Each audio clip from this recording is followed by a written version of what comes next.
Scott Dochterman covers the Big Ten, also Iowa, among that, of course, for theathletic.com, and joins us on 365 Sports. So, Scott, with the four schools coming in for the Pac-12 with Oregon, Washington, USC, UCLA, what about the mid-level teams of the Big Ten that have struggled at times? Does that just knock them down a peg or two, or is there going to be some that can rise through the ashes? I think there's going to be some that rise up from this. I mean, I think it's not going to change that dramatically. I mean, not getting to the championship game for a school like, let's say, Illinois or Minnesota isn't going to happen anyway, except in a miracle year once. And that they never made it there to begin with in the West Division. So, basically they're just going to replace an Oregon or replace a Penn State with an Oregon or a Wisconsin with a USC. So they're basically replacing a loss with a loss. So I think they get there. And then as far as the ones that are in that upper middle class, you might want to say, in Iowa, Wisconsin, Michigan State, some of the years, they're going to be there anyway because they're competitive enough and they've won enough of those games to where when they're good, they'll be in them. But when they're not good, they're going to probably slip from an 8-4 to a 7-5 or a 9-3 to a 7-5. So I don't know that it's going to be that dramatic, and the schedule is going to be so varied. Like you look at Iowa this year, they play at Ohio State, but they don't play Penn State, Michigan, or Oregon. So the schedule is really going to matter and who they play and how. Who do you think outside of Iowa that is in for the roughest go of their transition this year, who's maybe not ready to play this style of football? That's a good question. I mean, I think USC. I mean, I think USC's defense is so bad that I think it's going to come to the Big Ten and have a real surprise because their offense is going to score points. It's going to score points against some good teams, but it's just not going to be able to handle a lot of cases unless their defense is really improved. And I know they've made changes there and added some players and done some things, but I think this is going to be a tough year for them because the schedule's so deep. And I would say Washington's in the same boat. When you look at the holdovers, Iowa's going to change, but when you look at their schedule, they've got a chance to go win 10 or 11 games. Their offense will improve, and just because they're adding some new teams in, they're going to have to make adjustments. But I don't see them being so dramatically of a fall off.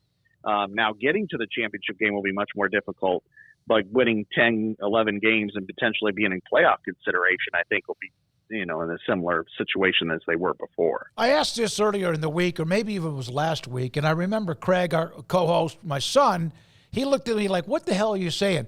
My point is the Big Ten, 18 teams, the ACC, 17, the SEC, and the Big 12 have, 16? And I know that at the end of the year, there might be 1, 2, or 3 teams that separate, but because of the algorithms of the schedules, are we really, truly getting a feel for who should play for the conference championship each year? No, that's going to be really difficult, and I think that's what's it's going to look a lot like regular season college basketball, where you got some teams that play home and home, and it depends on the luck of the draw or your rival or whatever. And I think it's going to be the same way here, except it's just going to be much more important. But the good thing is, I think if there would still be a 4-team playoff, I think this could be a potential for a disaster, because we were going through scenarios today at the Athletic, and there's one that's not that far-fetched where you could have a 5-way tie with one loss because Michigan, Penn State, or Michigan, Oregon, and Ohio State, if they all lost round robin, and then you throw Penn State and Iowa if they only lost to Ohio State, because that's the only real major opponent that they're playing this year. You can have a 5-way tie, and that's going to be tough for the playoff. But if you were talking about, just winning the championship would be pretty much your only guarantee to get to a 4-team playoff, that could be a real disaster. So I think it's going to be a challenge. I mean, it looks like to me that eventually there's going to be, an extension or, an additional playoff teams. And getting to the playoff, I think ultimately will be the bigger deal than getting your conference championship game, kind of like what it's like in men's basketball, where getting to your conference championship tournament game is great, but it's not the same as advancing in the NCAA tournament. Scott, you mentioned earlier about the way that the schedule is going to fall, and is that going to make it harder for a team like Iowa to run away and hide most years and maybe hurt their recruiting overall because they can't say, hey, we're 11-1 and 10-2 and 10-2 and 10-2 all these times, and then pay no attention to the Buckeye or the Wolverine behind the curtain? Maybe a little bit, but these teams are going to be playing each other so regularly now where they never really did before. Although, there was enough crossover to where they were playing at least one of the good East teams, and conversely, the East teams were playing some of the good West teams too. So, for instance, Iowa was the only team in the West to beat every team in the East during that duration, and Wisconsin beat 5 out of the 7. So I don't know that. The one thing is that they're not going to be, they're still going to be playing, sometimes missing some of these teams because you're going to guarantee to play them twice every 5 years. But I don't know that it'll hurt recruiting as much because over a 5-year period, you're guaranteed to play home and away with every single team in your league.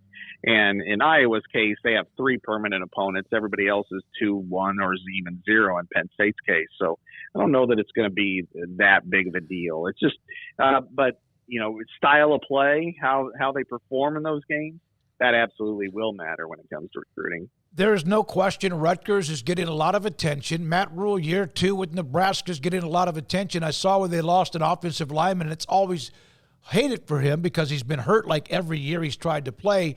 Which of those two is more likely to meet, when I say expectations, at least make a push to be more than just a bowl team? I think this year it's Nebraska. I like Rutgers a lot. I think they're limited in a couple of positions that could be separators. I could see Rutgers winning 8 or 9 games. Greg Schiano's done a fantastic job in building that program to what it needs to do to compete and win games and get to bowl games in the Big Ten. I think Nebraska, though, last year they had a really good defense and they had an offense that was, if it wasn't for Iowa, would have probably looked worse, But Iowa kind of that overshadowed what they had. And they only won 5 games last year, but this year they've got a 5-star quarterback, that came in as a true freshman, and they've got some pieces and the schedule. Their first 7 games are against opponents. None of them won more than 6 games in the regular season last year, so they have a chance to go 7-0 to start. Then go to Ohio State and get beat, probably decisively. And then it's kind of like they got UCLA, USC, Iowa, and Wisconsin, which are competitive programs, good programs, but programs that I think this year that Nebraska might be able to match up with. I mean, it took Iowa kicked a field goal in the game's final play to win last year against the Huskers, and then I think it was overtime, if I recall correctly, that Wisconsin beat Nebraska. So, I mean, those games are, if they're playing well, could be very competitive. And so I'd say Nebraska's got higher upside this year. Don't tease Smokey like that. No. I mean, Scott, they just had some of the most, and you've seen, they lose these 1-score games, but it's how they lose them. I mean, sometimes it's just like they go brain dead. The weirdest things can happen. I forgot who it was, but they were playing a game, it may have been last year early on. They're down near the goal line. Might have been Maryland or something. And all they have to do is the game's tied. Kick a field goal. They throw a pick in the end zone. It's run back to about the 43 plays later. Maryland kicks a field goal, wins the game. That's happened to them. It's like they're not very smart IQ, which I know Matt Rule has to try to work on that. So with, you hear about Ohio State and Ryan Day and the pressure for them to win. Does he have any whatsoever room for error this year? No, especially when it comes to Michigan. Now, if they were to go to, let's say they go to Oregon and lose by a field goal or something like that, but if they run the rest of the games, I mean, they've got maybe as tough of a schedule as anybody in the league. If they can go back to Indianapolis and win there, let's say, then I don't think that's a big deal. However, even if they were guaranteed a spot in the Big Ten championship game, but lose to Michigan in the end or something, that would be as bad as not going at all. I mean, after 3 straight losses to Michigan, it's a different dynamic. between those two teams. And when you start getting a losing streak, I mean, they can go to the championship game, and if they'd still lost to Michigan, it would just leave a stain on their resume. It's unreal. So the only way for them to wash off what would be a fourth straight loss to Michigan would be to maybe win the whole darn thing and hoist the national championship trophy? Yeah. In fact, you remember a couple of years ago, I think it was only 2 years ago, when they went right down to the wire with Georgia. And they lost to Michigan in the regular season, but they were in the playoffs. Michigan loses to TCU, and Ohio State takes Georgia down to the wire and loses by a point, 42-41. Had they won and then beaten TCU, I mean, it would have been such a weird dynamic, because it's like, we won the national title, but we lost to Michigan. It's an insane dynamic between those two teams, and it'll never change. And you know what? God bless them, because that's what's great about college football. We brought this up. The SEC is going to look, and maybe most likely pass that they'll do the injury reports. The Big Ten's already there. How is that going to work if a coach tries to play a little bit of mind games? Because they're good at that. Yeah, if they could start to do that, then they'll get turned in.